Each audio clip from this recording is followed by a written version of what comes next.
আজকে তো আমি পকেট মারা শিখামু। হ ভাই। ওই যে দেখ পোলাটা আইতাছে, ওর কাছ থেকে আমি মোবাইলটা এমন ভাবে নিমু ওই বুঝতেই পারবো না। আয় হায় কেমনে ভাই? তাইলে দেখ। আচ্ছা।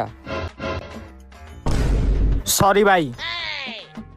দেখছ কেমনে তোকে ভাই মোবাইলটা লয়ে এলাম। হ ভাই দেখলাম, যদি আপনি ভাই চুরি করতে গিয়া ধরা খান তাহলে তো আপনি মাইর খাইবেন। আরে বেটা এটাই তো হাতের সাফাই, যাতে কেউ বুঝতে না পারে। আয় তোরে দেখাই। দেখান ভাই। এই লো তোর মানি ব্যাগ। কিরে বুঝতে পারলি? ভাই আপনি তো পুরো ম্যাজিক দেখাইলেন, ধাক্কা খেলেন না লয়ে গেলেন গা, আমি তো ভাই কিছুই বুঝলাম না। বুঝবি আয় এখন। যা তুই এখন নাসিরের মোবাইলটা চুরি কইরা দেখা। আয় লেওরা। কিরে হাসান, তুই নাসিরের মোবাইল মারতে পারছ? আরে ভাই হয়তো কিছুই শিখে নেই, হয়তো আমার মোবাইল নিতে পারনি। এই যে আমার মোবাইল। কিরে হাসান, তোরে কি শিখাইলাম? তুই তো নাসিরের মোবাইলটা মারতে পারলি না। আরে ভাই ওর মোবাইলের দিকে নজর আছিল, এর লিগে ওর ঘড়ি আর মানি ব্যাগ আমি মেরে দিছি।